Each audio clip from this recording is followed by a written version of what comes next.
에레미야 18장.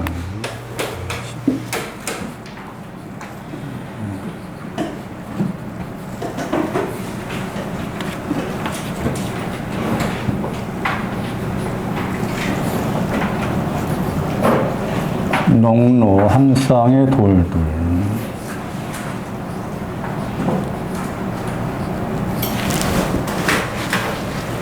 진흙의 그릇은 파상하다, 파괴하다.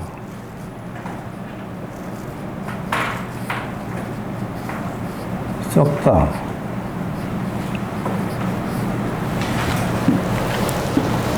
여기에서 돌아서서, 토기장에 돌아서서, 슈브 돌아서서, 토기장의 눈이란 말 나옵니다. 토기장의 눈에서 정직하다, 동사. 정직하다는 말은 똑바로 나아간다는 말입니다. 직진하다는 말.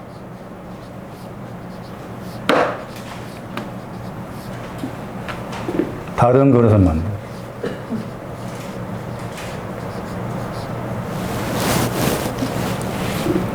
넘어서 9장. 종기가 없는 그릇.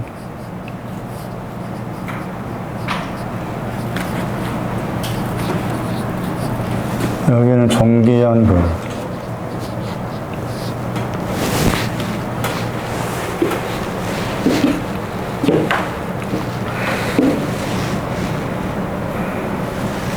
이 진흙을 이스라엘 집이다. 진흙이 내 손 안에 있는 것 같이 이스라엘 집도 내 손 안에 있다.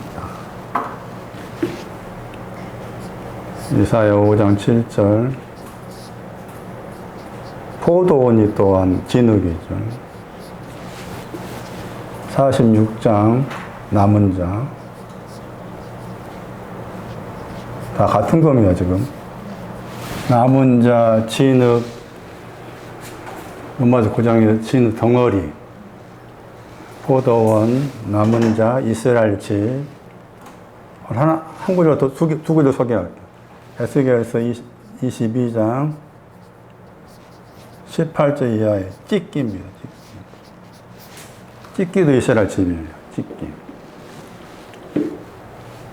아주 중요한 구절입니다. 찢기라는 단어는 뒤로 물러가는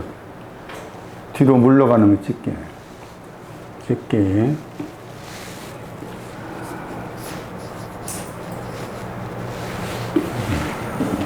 저런 찢기고 또 파괴하고 썩고 종기가 없고 그런 이스라엘 집인데 그 이스라엘 집을 향해서 이렇게 하십니다. 98편 3절. 인자. 이스라엘 집을 향해서 인자와 거기 믿음을 번역할 수 하는 나옵니다. 에뮤나. 그러니까 종기가, 로마서 9장에 종기가 없는 그릇에 대해서 오래 참으셔가지고 종기가 있는 그릇으로. 종기가 없는 그릇은 진노하심, 멸망. 이스라엘 집을 향해서. 그러니까 지금 이렇게 말씀이 전개된 거 보면은, 내가 진흙이다를 아는 것. 그 하나님의 손 안에 있는 것. 토기장에 있어요.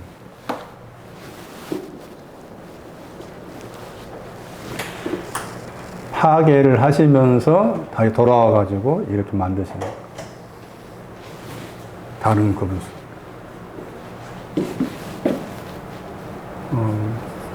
마태 10장에 9절 나왔었죠. 3절인가 6절인 말씀에 이스라엘 집은 잃어버린 양. 잃어버린 양도 같은 내용입니다. 진흙. 잃어버리다, 멸망하다. 마태 10장에 6절.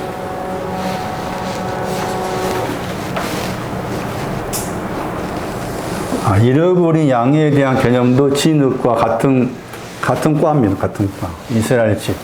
같은 과. 마태 20장에 포도원 가서 일해라. 마태 21장에 포도원 가서. 포도원 가서 일해라. 처음 온 사람, 나중 온 사람. 그 나오잖아요? 그 마태 20장을 해석할 수 있는 키워드예요. 이스라엘 집. 처음 온 사람도 이스라엘 집. 그러니까 이스라엘 집 안에는 먼저 온 사람이고 나중 온 사람이 있다는 거죠. 그러니까 거기에서 이제, 거기에 뭐 준다고 했잖아요. 데나리오. 당연히 이제, 준다고 이것도 되겠지. 근데 표현은 다르지만, 그렇게. 마태 21장에서도 두 자녀가 나오잖아. 포도가 일하라니까 처음에는 안 갈랍니다 했다 가잖아요. 그 다음에 세리하고 뭐 창녀가 나오잖아. 거기도 포도원 사건. 그러니까 포도원과 관계된 사건이 많아, 의외로. 그러면 그 포도원이 뭐냐를 정확하게 이제 이런 내용을 통해서 내가 숙지를 해야만이, 포도원 가서 일하나 말 뭐냐.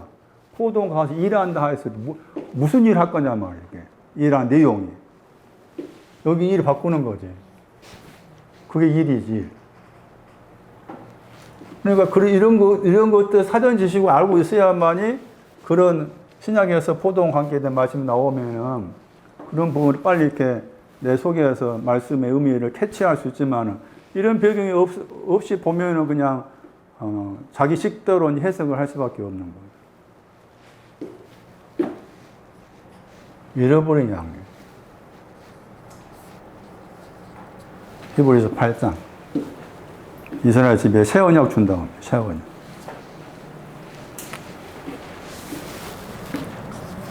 히브리서 8장 8절에서 이스라엘 집하고 유다 집이 나오는데 거기에도 유다 집하고 이스라엘 집의 표현이 나오면서 거기에서 새 언약이란 말 나옵니다.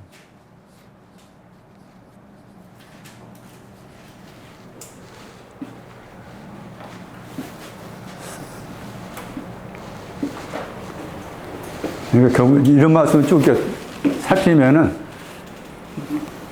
나를 하나님께서 처음에는 썩는 그릇으로 나를 만드신다. 정비함이 없는 그릇이 먼저인 거야. 나를 그렇게 만드셨어. 그것을 그대로 우리의 현실로 옮겨왔을 때 지금 나의 현실의 삶 속에서도 여전히 뭔가 파괴되고 부서지고 썩고 그런 저런 일들을 많이 만나는 거잖아요. 그런 것을 통해서 내 앞에서 썩는 일을 만나고 내가 원치 않는 파괴된 일을 만날 때마다 이것은 토기장이의 손 안에 있는 일이구나. 그래서 거기서 이제 그 토기장의 그 특권을 인정한 거야. 나는 진흙이니까, 덩어리니까, 저분이 나의 그 삶 속에서 내가 이런 자임을 드러내게 하기 위해서 파괴하고 썩고 하는 이런저런 잡다한 일들을 만나게 된다. 우리는 막상 파괴된 어떤 일을 만날 때 그 하나님의 토기장의 그 뒷배경을 보지 못하고 파괴된 그 일을 나에게 준 사람을 향해서만 또 내가 파괴된 일을 당했을 때 대부분이 거기 피하고 싶고 도망가고 싶고 다 그런 반응이 나오잖아요. 그런데 그 뒷배경을 보자는 거예요. 토기장의 손. 이게 요한 20장 19절 말씀에 손이 토기장의 손이야. 주님의 손할 때. 손이 옆구리 나오잖아? 그 주님의 손이 토기장의 손이라. 예. 그래서 그 손이란 말이 방향, 파워, 능력, 수단, 방법의 뜻이 있다고 했잖아요. 그러니까 그런 의미로 생각했을 때, 나의 생활 속에서 이런 일을 만날 때마다, 그리고 그것도 생각하면, 이런 일 만나야 돼, 안 만나야 돼? 에? 당연히 만나야 되잖아. 이런 저런 일 만나야 되잖아. 그래야 이런 만남을 통해서 이게 이쪽으로 가는 거지. 예? 이쪽으로 가는 것이고 그 다음에 여기 나왔던 것처럼 여기 있구나, 여기 있구나, 찍기구나 이렇게 알아가는 거지. 예? 나의 그 생활과 관계된 부분에서 내가 사람들로부터 찍기 같은 취급을 사람들로부터 찍기 같은 이런 일을 당할 때도 마찬가지잖아요. 그럴 때도 왜 저 사람이 나를 향해 이렇게 공격이 올까? 우리가 알고 있는 세상이 헬라어로 비오스야, 비오스.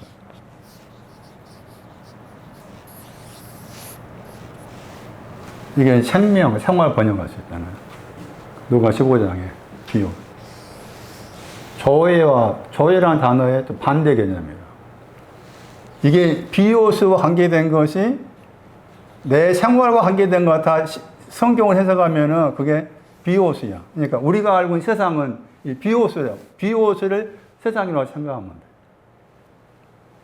그래서 이제 그 가운데에서 이제 제가 얼마 전부터 이렇게 내가 너무 이 비오스에 대해서 걱정, 근심, 염려가 많구나, 내 속에서.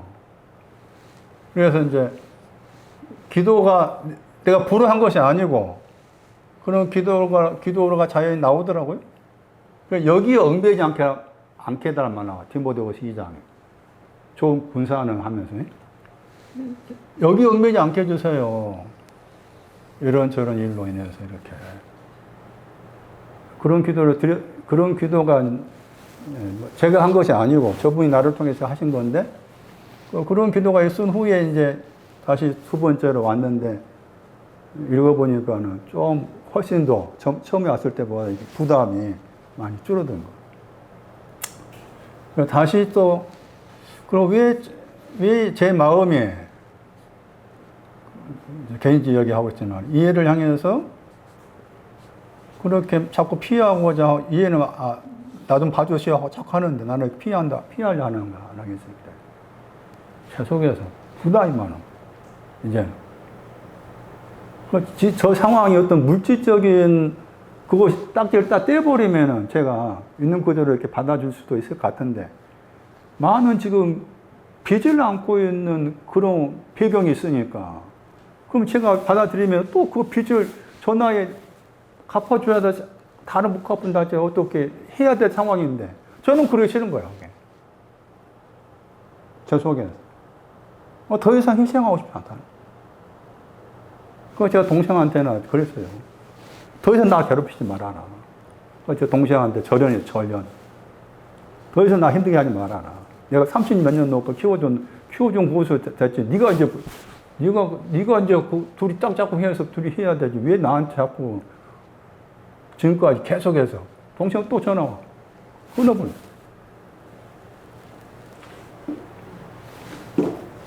사람 마음이고. 힘들면 피하고 싶어. 그게 한두 번이 아니고 여러 번 반복되다 보면 지친 거예요. 저 벤지 이야기했지만. 이 찍기에도 마찬가지예요. 자꾸 뒤로 몰려가요. 우리의 마음이요. 나는 하나님 향해서 열심히 가고 있습니다. 하지만은, 전진한다 하지만, 아니래. 뒤로 물러가게 돼 있어. 그게 찍기라. 그러니까 뒤로 물러가고 나를 봐야 돼. 찍기. 그런데, 이런 사람한테 이렇게 한다는 거야.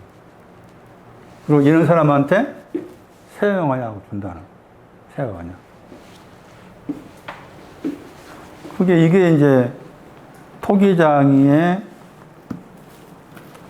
우리가 쉽게 생각한다면 토기장의 사랑이란 말을 간단하게 붙일 수 있겠지만은 사실 간단한 말이 아닌 거죠.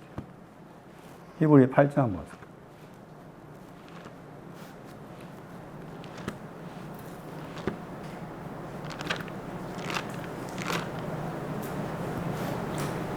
(8장 8절에) 유다 집이 나오고 이스라엘 집이 나오잖아요. 그런데 이제 8장 10절 가면은 거기는 또 이스라엘 집만 나와요. 유다 집은 빠져 있고. 새 언약이 나오고, 내가 세운단 말 나오죠. 새 언약을 세우다. 이스라엘 집, 유다 집 있지만 이스라엘 집을 생각하면 이스라엘 집을 향해서 새 언약을 세우다.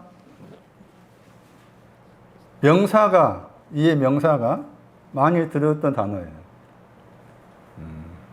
마태 28장 마지막 절 말씀입니다. 세상 끝날 때까지 내가 너희와 항상 함께 하리라. 쉰텔레이야. 신방에 들어감으로써 결혼이 완료되다. 그게 명사예요. 이 단어예요. 세우다의 명사. 번역을 세우다 했지만은 신방에 들어가면 결혼이 완료되다. 그렇게 번역해 틀리지 않은 거예요. 그래서 세우다의 명사가 히브리 구약에 나왔어요. 히브리 구약 말씀에도 저 명사가 나왔어요. 9장 26절에 나오고, 추수와 관계에서 나왔었죠. 추수와 관계에서 마태 13장 39, 세우다의 명사. 세운다는 말이 새 언약을 말한 거예요. 새 언약. 마태 13장 39, 40.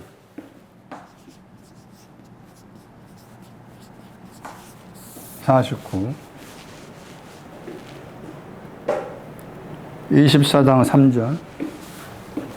세상 끝에 무슨 징조가 있습니까? 라고 물어봤던 그 마태 24장 3절.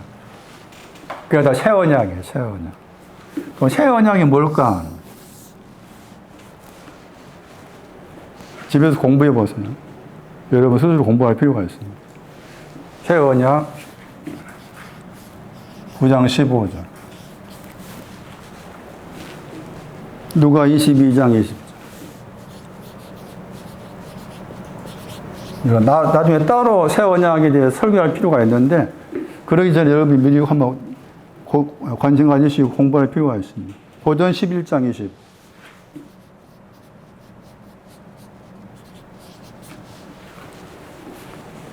고린도후서 3장 6절.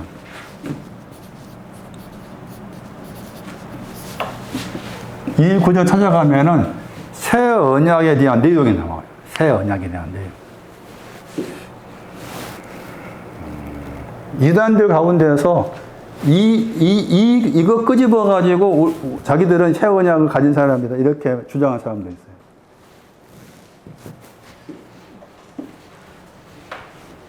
새 언약에 대한 내용. 이스라엘 집이 이렇게 연결되는 겁니다. 여기 가고, 여기 가고, 여기 갔었고, 여기 찢기였잖아요. 찢기를 이 찢기를 완전히 없앤 것이 안식입니다. 안식. 다시 제가 농로를 더 설명합니다. 농로에 대한 말씀이 중요해요. 그래서 농로라는 단어가 2번 나왔다 했죠. 출애굽기 1장 보세요. 출애굽기 1장은 제가 자세히 설명 못 드렸었는데 자세히 설명해 볼게요. 출애굽기 1장 16절 보세요. 농로.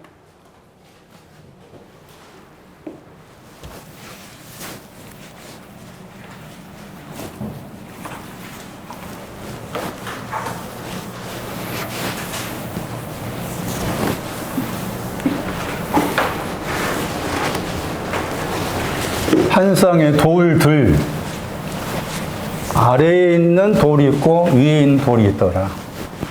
아래에 있는 돌은 의, 위에 있는 돌은 의에다가 더하기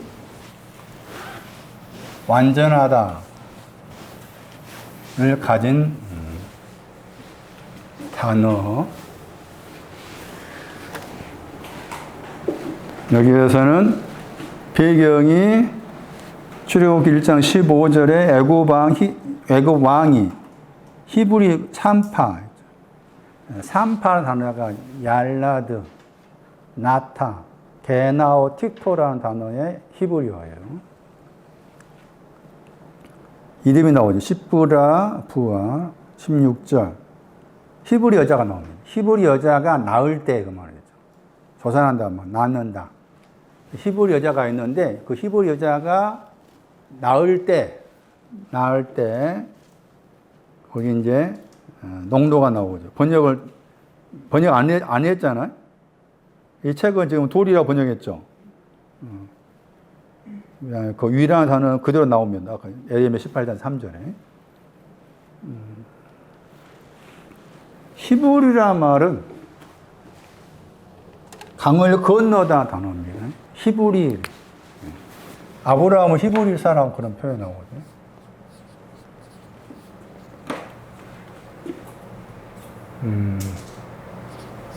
읽으면은 이브리 해가지고 이게 아바르입니다. 아바르.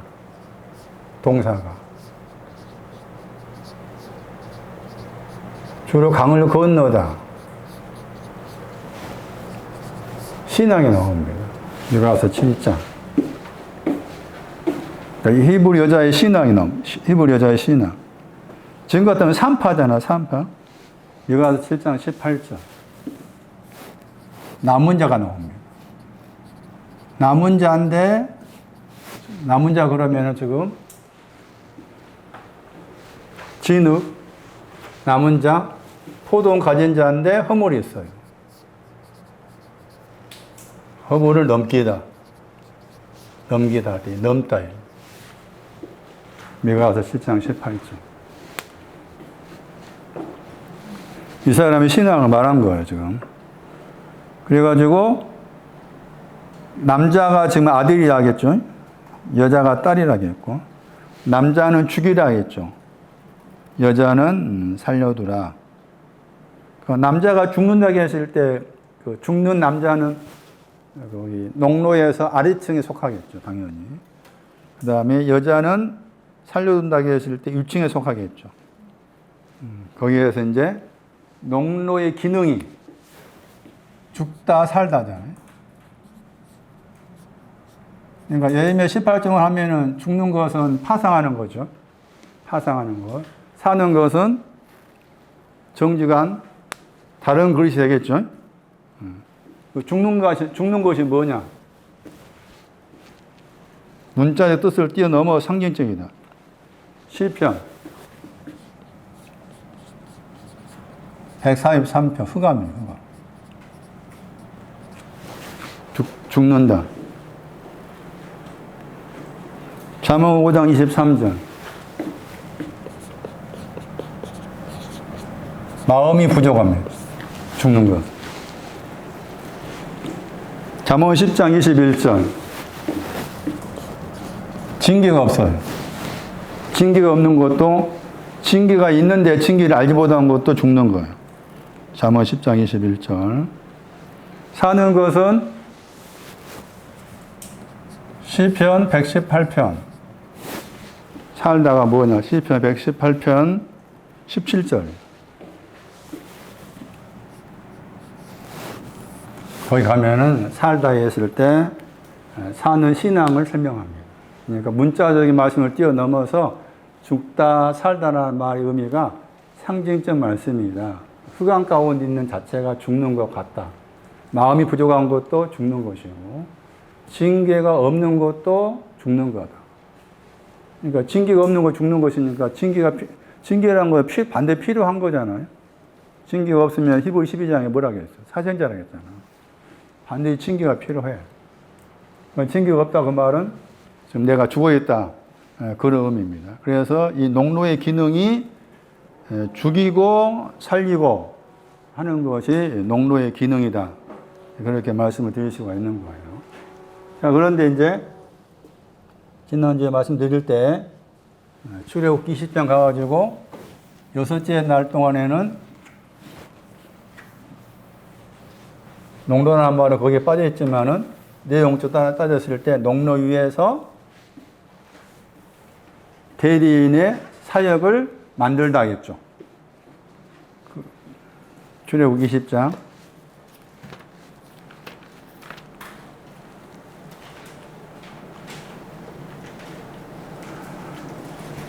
9절 말씀, 여세 동안은 힘써라, 경작해라. 그 다음에 너의 모든 일을 만들다 했죠. 그게 이제 멜라카 단어가 농로 위에 있는 사역이었어요. 농로 위에 있는 사역은 말씀을 듣고 만드는 사역이었죠. 너의 모든 일을 만들다 했을 때 그 모든 일에 속한 내용이 토기장이로서 모든 일은 뭐겠어요? 농로 위에서 모든 일이니까 파상하는 그릇 만들고 다른 그릇 만드는 거잖아요. 그러면서 8절에는 안식일을 기억하라. 그러기 지키라 그랬죠. 그 안식일이 이제 출애굽기 20장 10절에 제7일이 안식이라고 했죠. 제7일이 안식일이다.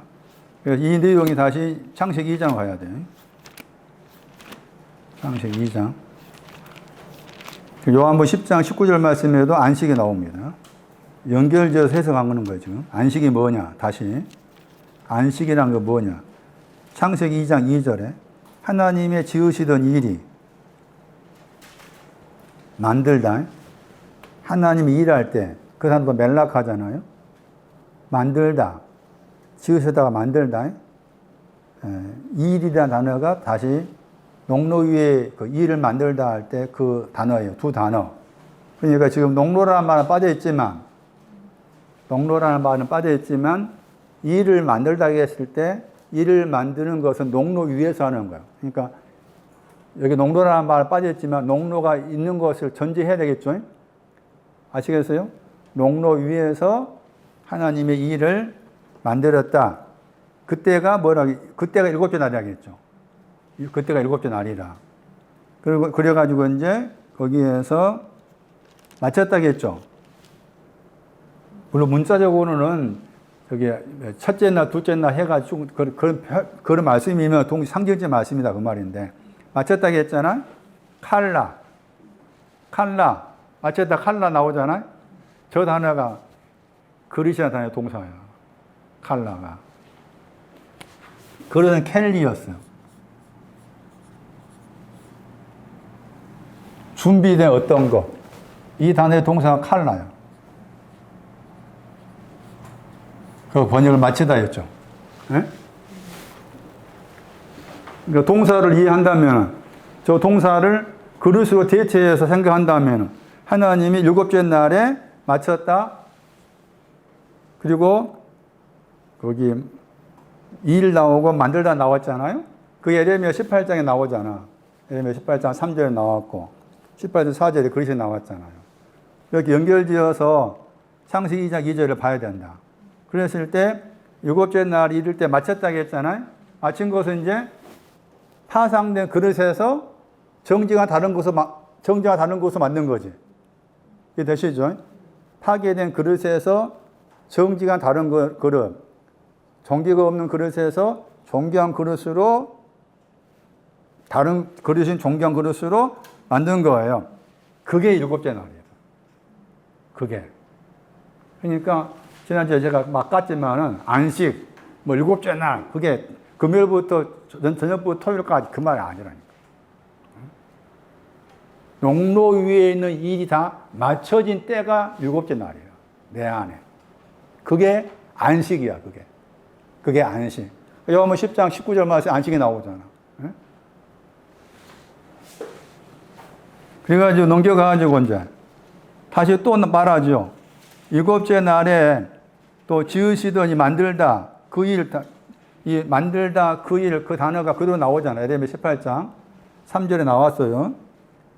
그리고 이제 7째 날에 하겠잖아요. 그 다음에 안식하다 나오죠. 안식하다 동사야, 이제. 안식하다 단어가 동사.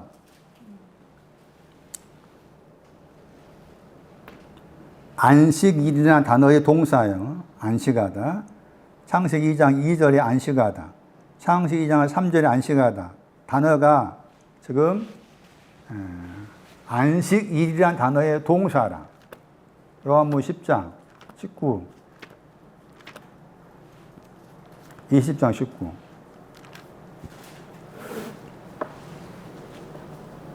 이 날 곧 안식 그랬죠. 안식 나오잖아요. 사바톤. 저 단어의 동사가 창세기 2장 2절 3절이라니까. 그러니까 신약 성경 말씀에서 안식일이 뭔가 하면은 파상된 그릇을 만들고 난 다음에 다시 돌아섰단 말 중요해요. 예레미야 18장 4절 슈브. 돌아서서 정직한 다른 그릇을 만들었다. 이게 7째 날이고 이게 안식이야, 안식. 그러니까 아무리 금요일날, 토요일날 뭐 예배 드리고 막 한다 하지라 그것은 지구들 짓거리지. 예? 지구들 마음의 짓거리지. 그 성경 말하는 내용이 아닌 거예요, 그것은. 응? 안식이 뭔지도 모르면서 토요일날만 지키면 되나? 응?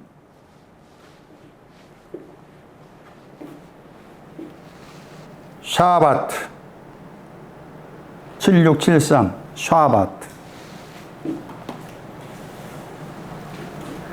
그런데 이 단어 속에 이제 번역을 안식하다 번역했잖아요. 또 다르게 번역할 수가 있어. 그게 전에 설명드렸을 거예요. 119편 119절이에요. 안식하다 했어요. 안식한다 단어가 또 다르게 번역이 되는구나를 알아야 돼. 그러니까 다르게 번역된 대표적 구절이에요. 119편 119절. 세상은 땅이라. 세상은 땅이에요. 그 땅이라고 해서 땅은 노시 있는 땅이에요. 노시 있는 땅. 모든 악인 그랬죠? 모든 악인. 악인은 시편 1편 4절에 6절 보시면 공평이 없어. 모든 악인을 찢기가 나오죠. 아까 찢기 설명했죠. 찢기가 뭐였어요? 진흙, 남은 자, 포도원, 다 같은 과였잖아요. 그 찢기가 나오죠. 여기 찢기 같은 단어면 시그. 찢기 버렸다겠죠. 샤바트. 저게 안식한다. 그러니까 안식한다 거기에는 찢기가 없다 그 말이지. 안식한다 거기 찢기가 없어. 당연히 이제 찢기가 없다 그 말은 정지가 다른 그릇이 되었다 그 말이지. 정기가 없는 그릇에서 정기가 있는 그릇 바꿔졌다. 그런 개념인 거예요. 그래서 안식하다 다르게 번역이 할 수가 있구나. 그 다르게 번역된 구절 가운데 지금 버리다, 찢기를 버렸다. 그렇게 설명할 수 있다. 말씀드렸던 것처럼 찢기라는 단어는 뒤로 물러가다 그런 뜻이 있어요. 다르게 번역하면은 어떤 위험이나 우리는 다 찢기가 있는 사람들이죠. 위험이나 어려움이 오면은 어려움이 왔을 때 겁을 먹고 물러서다. 단어의 뜻이. 겁을 먹고 물러서다. 어려움이 왔을 때, 위험이 왔을 때 겁을 먹고 물러서다. 그러니까 뒤로 물러서는 거예요. 위험이 왔을 때 뚫고 가자. 그것이 아니라 뒤로 물러서. 내 안에 있는 찢기입니다. 그런데 정혜는 정보사 생각할 때 정혜가 그런 사람이 모르겠지만 정혜는 막 어떤 어려움이 생겼을 때마다 열심히 덤비고 나가자 이러던데 왜 나는 자꾸 막 어려움이 생기면 자꾸 도망가자 이럴까? 정혜 저 모습이 좋구나 할 수 있겠잖아요. 정혜가 그런 사람이라 한다면 가정한다면 아니 뒤로 물러서야 돼. 위험이 오면 도망가야지. 맞서 싸워? 그런데 맞서 싸우라 생각하잖아? 아니라. 찢기라. 힘든 일이 생기면 마음에서부터 생각에서도 뒤로 물러서는 거예요. 뒤로 물러서. 그래서, 이 번역된 거 재밌잖아요. 재미가 있다기보다 우리의 어떤 속을 말해주잖아. 겁을 먹고 물러서는 거예요. 어려움과 위험이 왔을 때. 그래서 이 단어에 동사가 나온 거 찾아보면 뒤로 물러서다 할 때 거기 나와 있어요. 찢기는 뒤로 물러서는. 그러니까 어떤 어려운 일을 만났을 때 내 마음과 생각이 자꾸 뒤로 물러서면은 그것은 뭐겠어요? 그 어려움을 통해서 나를 보라는 거잖아. 너는 찢기다. 찢김을 보라는 거잖아. 그 찢김을 보라 그 말은 찢기는 또한 진흙이었잖아. 토기장에 손이 있는 거잖아. 결국에는 뭘 알아 그 말이에요. 뒤로 물러설 때마다 뭘 알아 그 말이에요. 정권에서. 토기장에 그렇지. 토기장의 손 안에 있구나. 토기장의 토기장의 방향 안에 있구나. 토기장의 능력 안에 있구나. 토기장의 수단과 방법 안에 있구나. 성인의 단어가 수단, 방법, 힘, 방향 그런 뜻이 들어있어요. 토기장의 손 안에 있음을 어려운 일을 만났을 때 내 마음과 생각이 뒤로 물러갈 때마다 그걸 자꾸 보라고. 그 어려운 이 뒤에서 일하고 계신 하나 토기장에 손을 벌하고 하신 거라. 그러니까 정상적인 반응인 거지. 그렇지 않고 막 밀고 나가자 하면은 결국은 그것은 밀고 나간다 하지만은 사실 밀고 나가는 거나 뒤로 물러서는 거나 거기서 거기요. 저 모실 때는 그 본인만 생각할 때 막 뒤로 앞을 향해 간다 하지만은 그 뒤로 물어 똑같아. 그러니까 굳이 다른 사람과 비교해서 그것도 깼지만 비교해서 아, 저 사람은 자꾸 막 어른이 많을 때마다 으쌰으쌰 하고 막 하는데 왜 내 마음과 생각 자꾸 이렇게 뒤로 물러가지? 내가 의지가 약해서 그런가? 내가 못 배워서 그런가? 내가 이런 식으로 그런가? 자책할 필요가 없는 거예요. 찍기. 그런데 나를 다른 그릇을 만들었을 때 내 마음에서 찍기로부터 안식한다고. 다른 저분이 나를 정결한 그릇으로 만들어 주셨을 때 그 정결한 그릇 안에는 찍기라는 그 찍기의 내용들이 그 정결한 그릇 안에 들어올 수 없게끔 저분께서 그렇게 나의 생각에서나 마음 그 부분들을 이렇게 가둬두시고 정리하신다. 그런 의미입니다. 그래서 이 119편 119절 말씀에서 안식하다 단어를 버린다 번역했을 때 일곱째 날은 찍기를 버리는 것이 일곱째 날이구나. 그 찍기가 버렸다 그 말은 정직한 다른 그릇으로 만들어졌다. 그런 의미다. 그게 일곱째 날이고 그게 안식에 대한 의미다. 안식. 그래서 다시 반복해서 말한 거예요. 3절 말씀에 하나님 복 주셨다. 일곱째 날이 안식하는 거잖아요. 안식한 내용이 결국에는 일을 만든 것으로부터 안식이잖아요.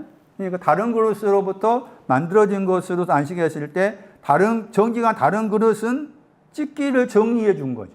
내가 찍기가 있다 할지라도 나를 찍기가 있는 사람으로 보지 않는다 그 말이지.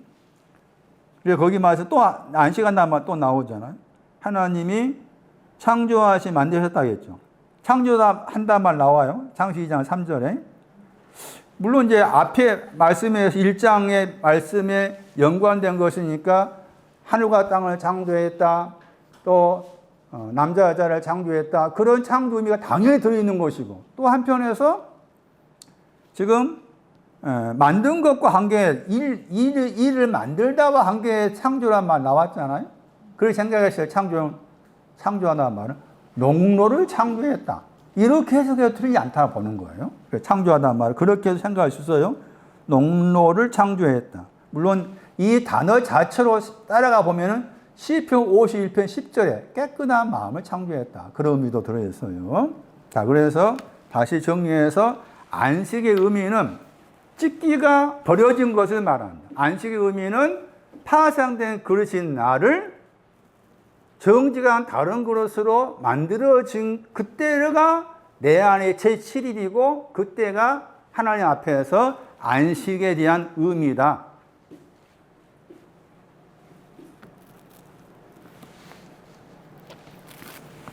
그렇게 정리를 하고서 다시 요한복음 20장 오세요.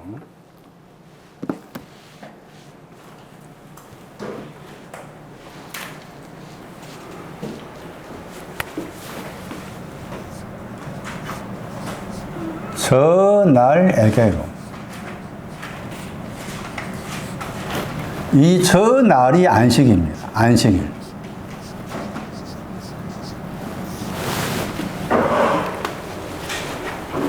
여기에서 이제 우리 번역은 이 번역했죠. 이날 그랬잖아요.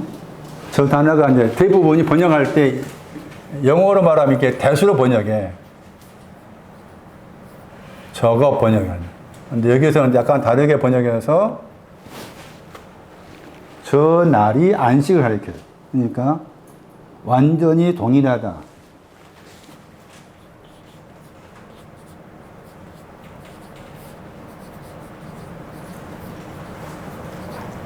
완전히 동일한 그 날입니다. 이게 안식이에요. 안식일. 완전히 동일한 그 날. 영어 번역 보시면 같다 하는 same 붙였잖아요. 같다. 요한복음 20장 19절에 이 표현이 중요한 거예요. 저 날이 다르게 번역했을 때 똑같다 그 말이에요. 뭐가? 안식과. 그러니까 저 날은 안식일을 가리킨다. 집게가 버려진 안식일, 다른 그릇으로 만들어진 안식일이 저 날이다. 저 날이다. 저녁이란 말은 늦다입니다.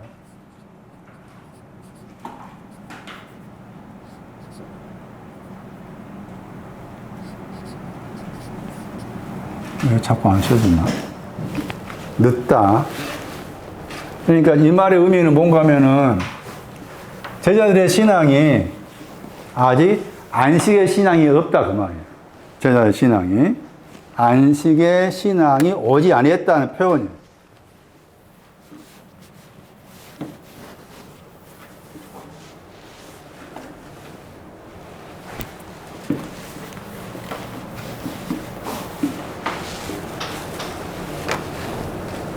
늦었단 말은 안식의 신앙이 오지 않았어.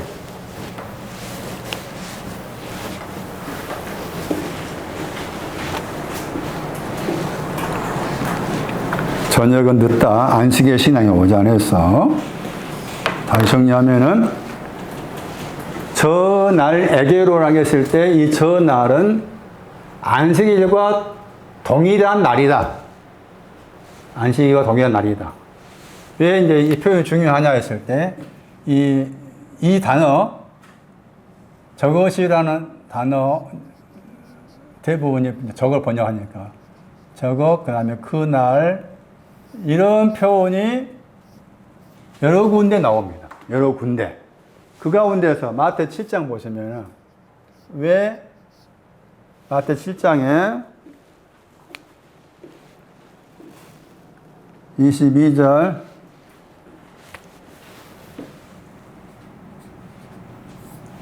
저날이란 단어가 안식을 가리킨다라고 해석을 해야 된다. 그랬을 때 마태 7장 22절에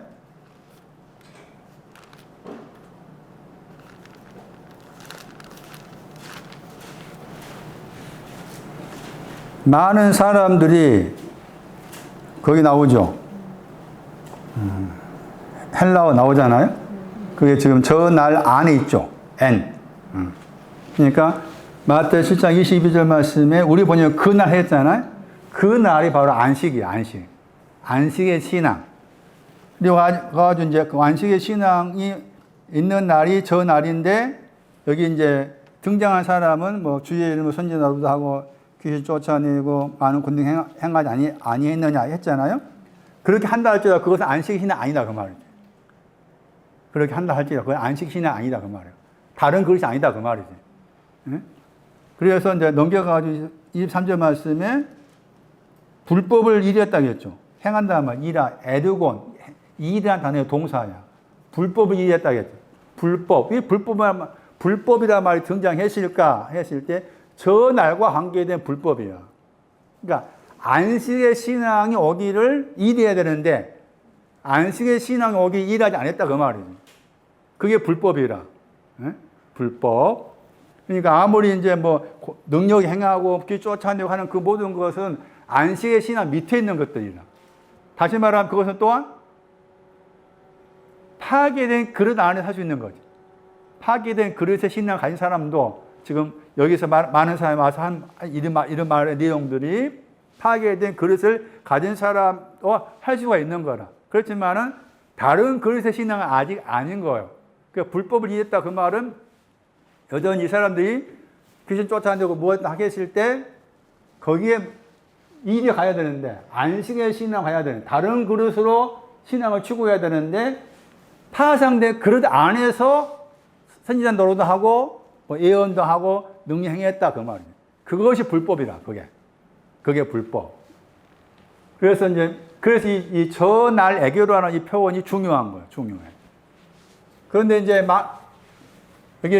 여기 이제 날이라고 했을 때 관사가 붙어서 그 날 했잖아요. 날이라고 했을 때 많이 들어봤을 거예요. 날을 번역할 때 낮 번역이에요. 낮. 헤메라.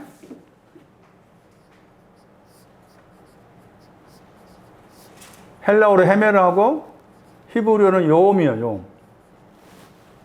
히브리어는 이것도 알아야 돼. 왜 알아야 되는가 하면은 우리가 매일 날을 맞이하잖아. 내일이란 날을 맞이하고 또 그 다음 날을 맞이한 낮. 요음은 더웁다가 들어있어. 핫. 뜨겁다. 뜨거운데 그게 뜨겁다 약간 다르게 말하면 열광적이다. 이렇게. 이해는 헬라어로 이해는 길들여지다. 길들여지니까 온화하겠죠. 길들인다는 말을 우리가 상상하려면은 야생 말을 생각해야 돼. 야생의 말. 다시 말하면 사람이 그 말 위에 타보지 않았어. 그 야생 말가 길들여지려면은 사람이 그 위에 타가지고 타면은 영어 그림 보면 막 뛰고 그러잖아. 그래가지고 막 뛰고 그랬을 때 뭐 탄 사람이 넘어지기도 하고 그러면서 계속해서 말이 자기 위에 올라선 이 사람을 말이 받아들일 때까지 계속해서 그렇게 올라타는 훈련을 할 거 아니에요. 그렇게 해서 길들여지는 거예요. 이 헤메라 그 얘기에는 길들여져. 길들여지니까 온화해. 그래서 젠틀이라는 말도 같이 나와. 젠틀, 길들여지다. 그건 동사가 이렇게 앉아있다 뜻이 있어요. 그런데 이제 신앙적으로 말하면은 창세기 1장 5절인가 말씀에 빛을 뭐라고 했어요? 빛을 낮이라고 했잖아. 이게 날이야. 그러니까 신앙적으로 말하면은 의의 빛이, 여기서 빛이 의의 빛이야. 왼쪽에. 의의 빛이 낮이고 날이라. 그런데 여기에서 관사가 붙어 나와. 관사가 붙어 나올 때는 더 높게 생각해야 돼. 그게 이제 관사가 붙어 있는 경우가 창세기 1장 14절 이하가 이제 관사가 붙어 나와요. 거기에서 이 날이 낮인데 거기에는 해, 달, 별이란 말 나오지만 해, 달이란 말이 안 나와. 그런데 시편 130 몇 편 가면은 거기에 이제 해, 달이 나와. 그랬을 때 거기 말씀에 창세기 1장 14절 하늘의 궁창 안에 광명을 했죠. 광명이 주야를 나눈다 이렇게 나와 있잖아. 광명이 거기에 주 나오죠. 그 관사가 붙어가 하요미 읽으면 하요. 영어로 더 데이 했잖아. 영어로 더 데이. 헬라어는 테스 헤메라스 했죠. 테스 헤메라스. 저 구절 중요해. 그러니까 여기서 날은 낮인데 신앙의 의미는 뭔가 하면은 광명의 신앙이에요. 이 광명의 신앙을 시편 90편 8절로 해석할 필요가 있어. 광명이 하나님의 얼굴의 빛이에요. 그게 이 신앙이다. 그 날의 신앙이다. 하나님의 얼굴의 빛. 시편 90편 8절에 얼굴이 나오고 거의 빛으로 번역했어요. 같은 빛이나 단어가 다르죠.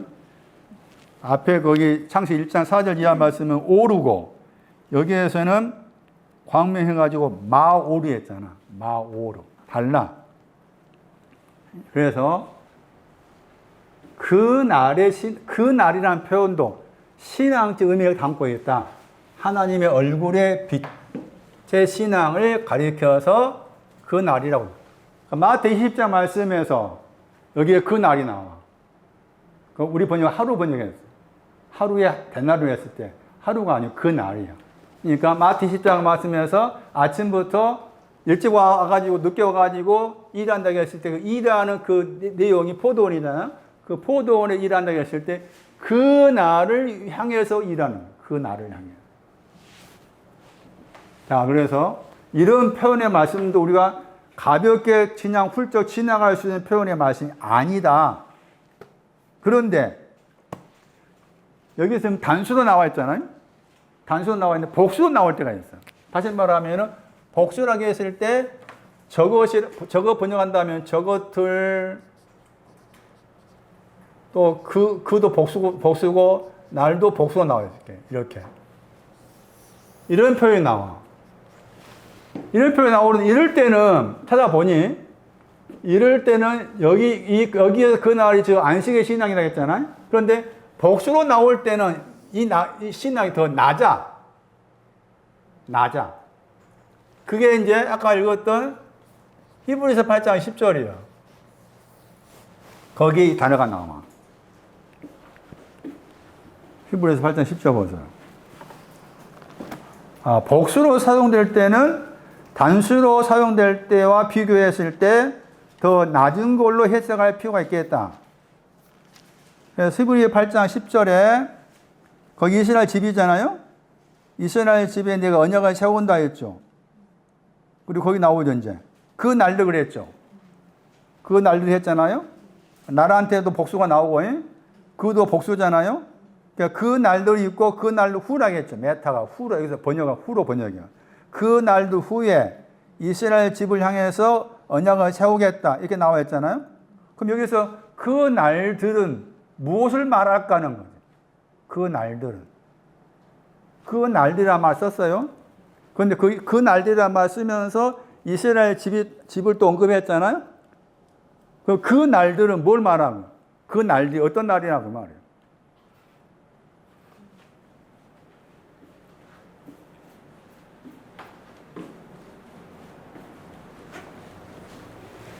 진흙으로 파상된 날을 말해요. 진흙으로 파상된 날. 왜 이 표현이 중요한가 보세요. 마태 24장 가면 저 표현이 몇 군데 나와.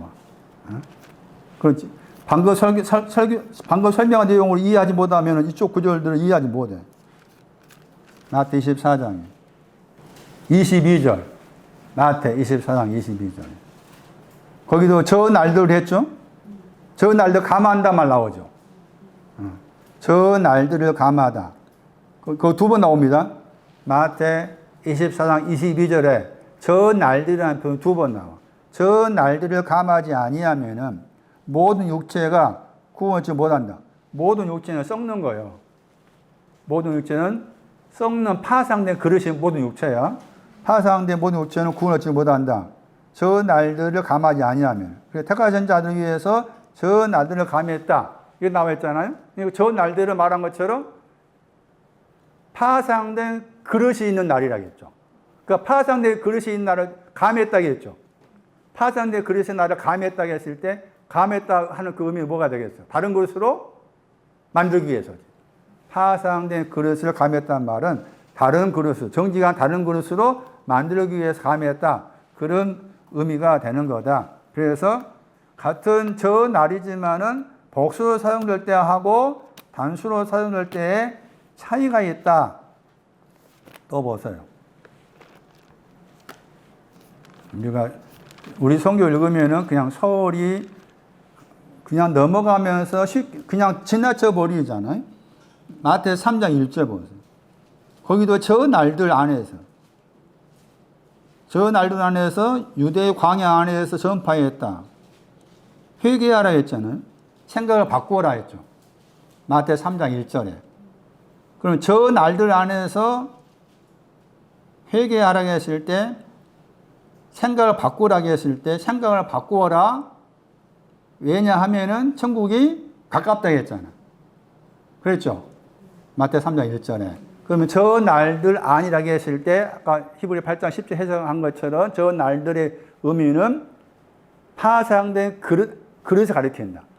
내 안에 파괴된 그릇을 가지고 있는 것이 저 날들이라. 그 말이죠. 그러면 너희는 회개하라고 했을 때 그 너희는 누구냐? 파상된 그릇을 아는 사람이죠. 파상된 그릇을 아는 사람을 생각을 바꾸라. 그 말. 생각을 바꾼다고 했어요. 뭘 바꿀까? 나는 지금은 파상된 그릇이지만은 정직한 다른 그릇으로 만들어질 거야. 그게 회개야. 그럴 때 그 사람한테 천국이 뭐 한다고 했어요? 가깝다 한 거잖아. 그래서 우리 이 표현들이 저 날들이란 말하고 그냥 저 날, 그 날, 이 표현들이 우리가 읽을 때는 그냥 별 의미가 없이 그냥 쉽게 넘어가면서 생각하는데 아니다는 거죠. 너희는 회개하라 했어요. 너희가 그저 누구냐? 저 날들 안에 있는 사람. 저 날들이 뭐냐? 이스라엘의 집으로서 파괴된 그릇을 가진 사람. 파괴된 그릇을 가진 그것을 말하는.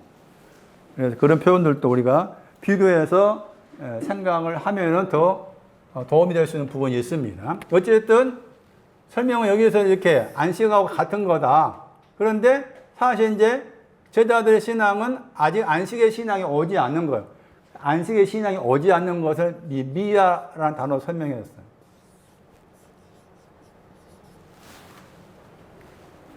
요한복음 10장 19절. 번역을 첫날 번역했잖아요. 저 단어입니다. 정말 무슨 말일까? 이 단어가 아직 제자들은 안식의 신앙이 오지 않았다 하는 증거를 주는 단어라. 원래 미야라는 단어는 하나라는 단어예요. 하나라는 단어의 변형이다. 하나. 많이 들어봤을 거예요. 헤이스, 헨 많이 들어봤죠? 그 단어의 변형이에요. 그런데 변형인데 이게 약간 변형이지만은 또 다른 뜻을 가지고 있어요. 그래서 여기 말씀이 썼어. 저 미야라는 저 단어를. 그러니까 요한복음 10장 16절이라. 아직 제자들의 신앙은 여기에 있는 거예요. 안식의 신앙이 오지 않는, 안식의 신앙이 또 늦다 했잖아요. 저녁은 늦다. 안식의 신앙이 아직 오지 않는 미야 하나의 내용이 요한복음 10장 16절에 표현하기를 뭐로 표현하는가 하면은 요한복음 10장 16절에 거기에서 한 목자가 나오죠. 한 목자도 헤이스잖아. 그 헤이스라는 저 단어하고 미라는 단어가 같은 헤이스인데 변형돼서, 그런데 변형됐는데 약간의 여기 말씀에 차이를 둔 거잖아. 그래서 한이 가리킨 것은 무리를 가르치죠. 한 무리가 했잖아요. 그러니까 지금 이 단어가 요한복음 10장 20장 19에 썼다 그 말은 아직 제자들의 신앙은 한 무리에 속한 신앙이다 그 말이에요. 그런데 한 무리에 속한 신앙은 안식의 신앙이 아니야. 안식의 신앙은 요한복음 10장 여기 16절에 해석한다면 한 목자가 돼야 돼. 한 목자가 돼야만이 안식의 신앙인데 아직 제자들의 신앙은 안식의 신앙이 아니라, 그러면은 한 무리는 마태 26장 31절이다. 흩어진 양떼가 나오고 거기에 이 단어가 나와. 흩어진 양떼. 그러니까 제자들의 신앙은 아직 흩어진 양떼에 속해. 흩어진 양떼. 제자의 신앙 흩어진 양떼에 속한다. 그래서 요한복음 20장 19절 말씀에서 그런 해석이 나오고, 그다음 문이 나오잖아요. 문은 에레미야 18장 돌아가가지고 에레미야 18장 아니지. 에레미야 에스겔이죠. 자, 에레미야 하다 보니까 헷갈려 버렸네. 골방 나온 거 에스겔 41장이요. 골방. 에스겔 41장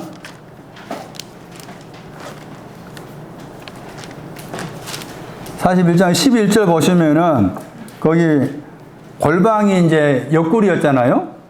골방이 옆구리였어요. 저는 자 옆구리. 거기 골방이 하면서 문이 나오죠.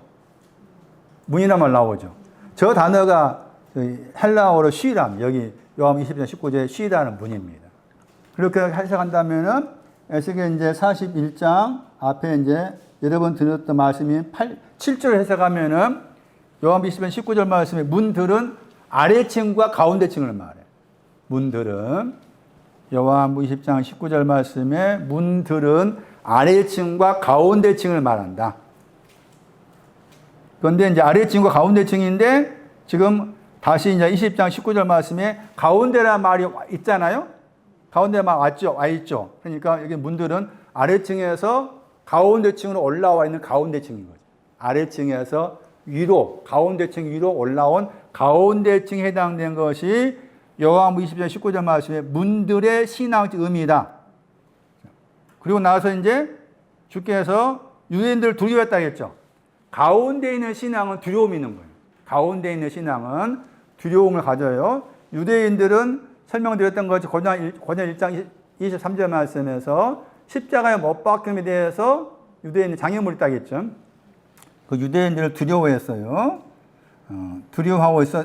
두려움을 통과하고 있었다. 예수님께서 오셨죠.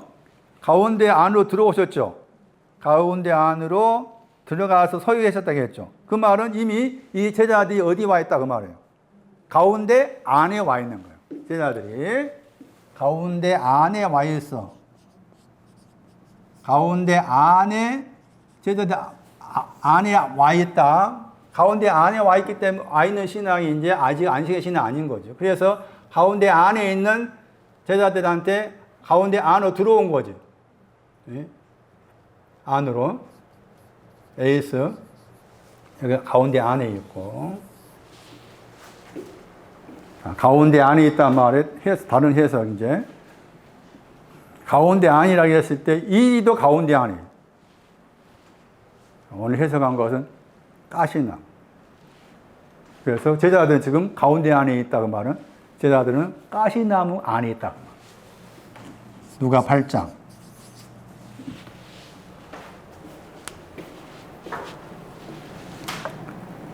누가복음 8장 7절 보세요.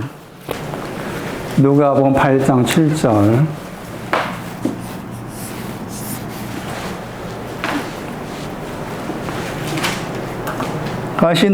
가시떨기 번역을 가시떨기 속이라 번역했죠.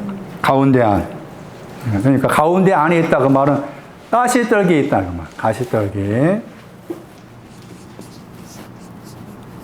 왜 주께서 가시로 된 멸류관 쓰였는가 하는 것도 이 가시떨기와 관계돼요. 가시떨기.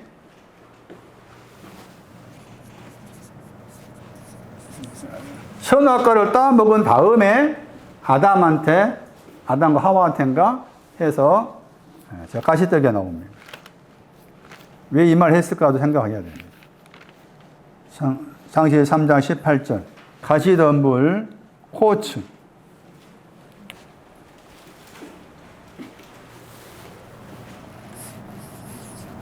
가시덤불하고 원곡에 나오지만은 가시떨기입니다.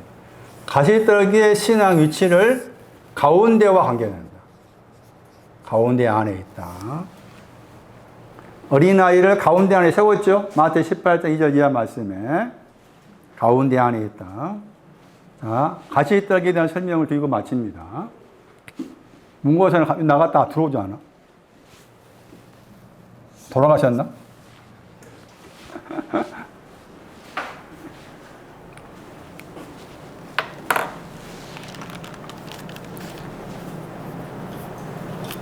말씀을 들었다에 다 초점이 있습니다. 말씀 보시면. 말씀을 들었는데 아직 만들지 않은 거예요. 길가, 돌바, 가시떨기 밭이 말씀을 들었다 했는데 만들다가 아직 오지 않았어요. 그러니까 말씀을 들었다, 길가, 말씀을 들었다, 돌바, 말씀을 들었다, 가시떨기 다 극과는 지금 여기 마태 7장을 생각하면 뭡니까? 머리 위에 집을 짓고 있는 미련한 처녀과에 속한 거지, 그게. 근데 거기에서 이제 8장 14절에 누가 8장 14절 말씀에서 그 가시떨기 다 풀어 설명합니다. 누가 8장 14절.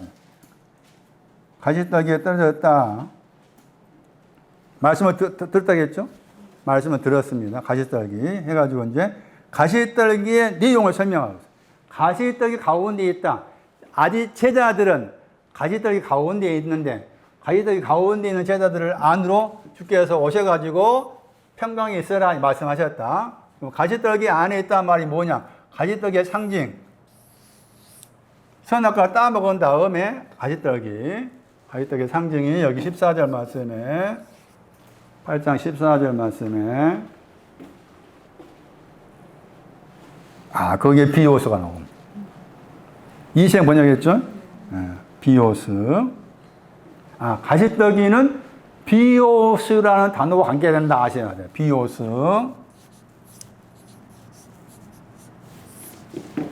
헬라어로 이렇게 씁니다. 이게 이렇게 써요. 비오스. 굉장히 단어가 중요해요. 집에 그 영한사전 있으신 분들은 오후에 한가하시면 영한사전 찾아보시는데 많이 들어봤을 거예요. 바이오라만 들어보셨나? 바이오. 해가지고 그 바이오에 붙어가지고 뭐 여러 가지 그 건강식품 나오죠. 바이오 단어의 배경입니다. 비오스. 그 영어사 찾아보시면은 BIO 찾아가봐. 그러면 그 여러 가지 나와. 생체, 생체향, 뭐 생체윤리, 생체화학. 또 뭐 보니까 또 우주 관계에서 말을 썼더라고. 이 바이오가. 그 바이오한 영어에 바이오가 붙어 있는 그 모든 것의 뿌리가 이해야.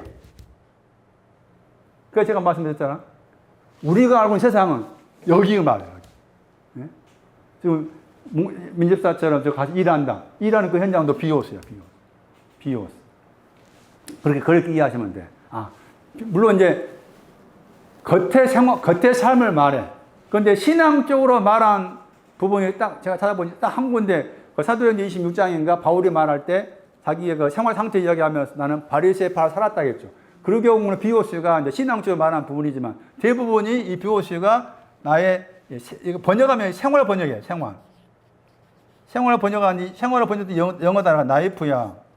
그 나이프가 번역할 때 생활로 번역하지만 또 생명 번역하거든. 그런데 조회라는 단어가 생명 번역되잖아. 그것은 신앙적 의미의 생명이고 이해는 내 삶의 생활의 비오스야. 그러니까 누가 15장 말씀에서 돌아 붕괴달라 하니까 이거 줬잖아요. 돌아 붕괴달라 이거 준 거라. 그럼 주었다고 했을 때 이 비오스와 관계된 것이 가지떡이다. 그러면 첫 번째가 뭔가 하면은 염려. 두 번째, 부요. 세 번째, 즐거움. 이 세 가지가 이게 가지떨기의 내용이에요. 가지떨기. 세 가지가. 염려, 근심, 걱정. 그 다음에 제디가 이제 부요란 말이에요. 부요. 그 다음에 일락이란 말은 즐거움. 즐거움인데 영어 번역으로서 저 단어도 이제 즐겁다, 환희 그런 뜻을 가진 단어입니다. 영어 단어가 즐거움. 근데 이제 약간 다르게 번역하면은 이만은 들어보셨을 거예요. 영어로 enjoy라는 말 들어보셨죠? enjoy 여기 이 단어 영어 단어 여기 들어 있어요. enjoy. 저는 제일 싫어하는 단어. 그 단어를 말하는 사람 제일 싫어해요. 이런 말 하죠. 무슨 경기를 할 때마다 즐기는 사람이 이긴다. 개뿔 같은 소리라고. 즐기는 거 뭔지 모르면. 잘 보세요. 저는 이 세 가지, 제가 말씀 준비하면, 공부하면, 제가 묵상을 했을 때, 제일 걸리는 게 저는 이해야.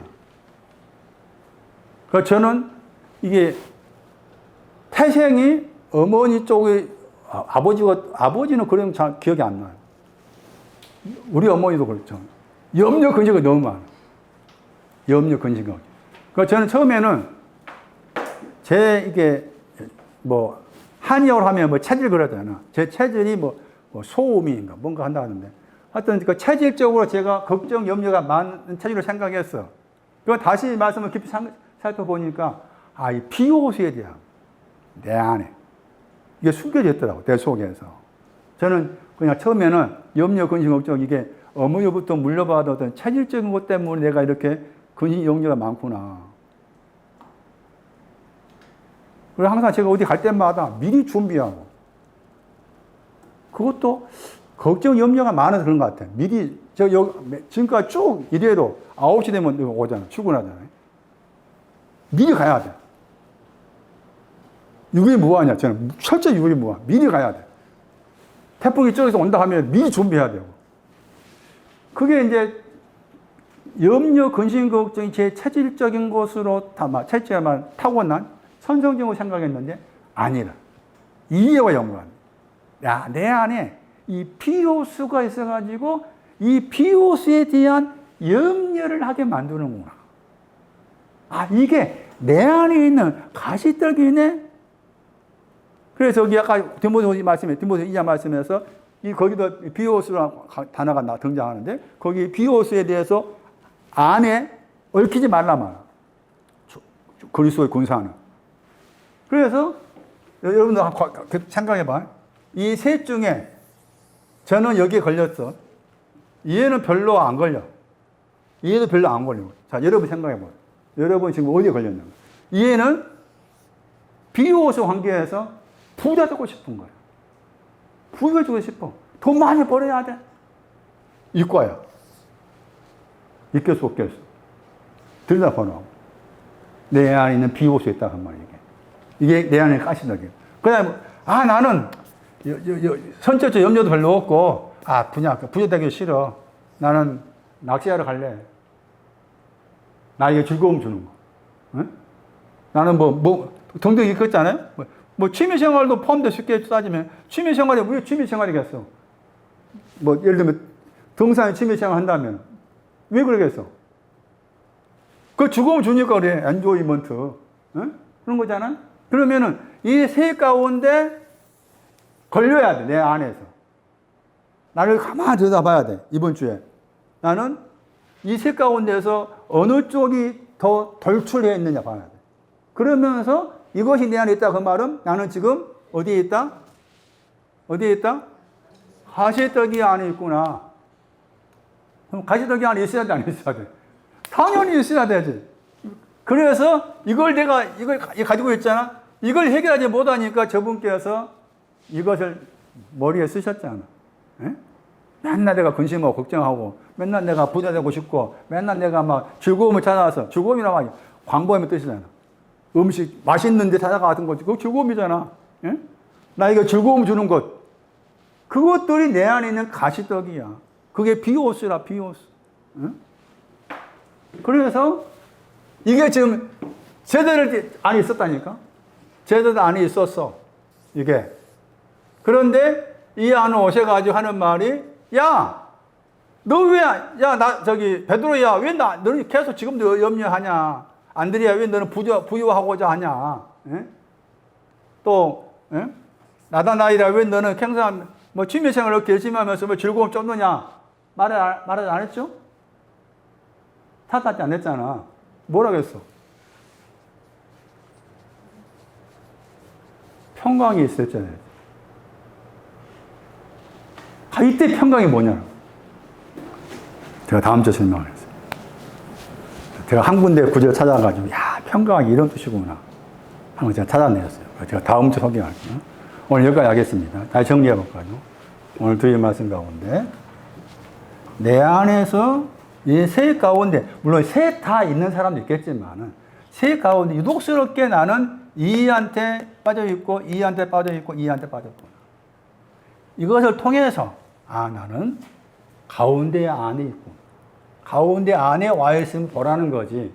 그런데 이렇게 하고 있는 나를 향해서 들어오셔가지고 하는 말이, 왜 너는 지금까지 나와 함께, 제자들은 나와 함께 지금, 요한복음 20장의 배경을 역사적으로 생각한다면 3년 넘게 있었잖아. 3년 넘게 있었는데, 아직도 너는 염려하고, 이렇게 하고 있냐. 전혀 책망하지 않으시고, 평강을 말해. 그때 말한 평강이 뭘까? 두 번째 말한 평강이 뭘까?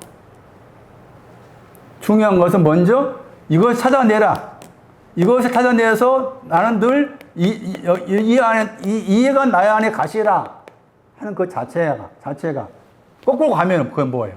나는 이미 선악과를 따 먹은 거야. 이걸 추적해 가면 선악과 따 먹은 다음에 할 말씀이고, 내 안에 염려로 가득 차 있다면 나는 이미 선악과를 따 먹었으니까 이렇게 되는 거지. 20절, 19절의 문제를 보면 요한복음 1장에서 말하는 우리하고 문할 때 이 단수하고, 그다음 마태 25장에서 말하는 혼인자신은 그거는 더 높은 거예요. 마태 25장 10절에 이제 혼인자신. 그것은 이제 그렇죠. 그것은 마지막 문이겠죠. 요한복음 10장 1절에서 말하는 우리 문 나눴을 때 그 문도 그렇죠. 우리가 가운데라. 우리가 가운데고, 그다음에 우리 다음에 문을 말했으니까 위층의 문이 되겠습니다.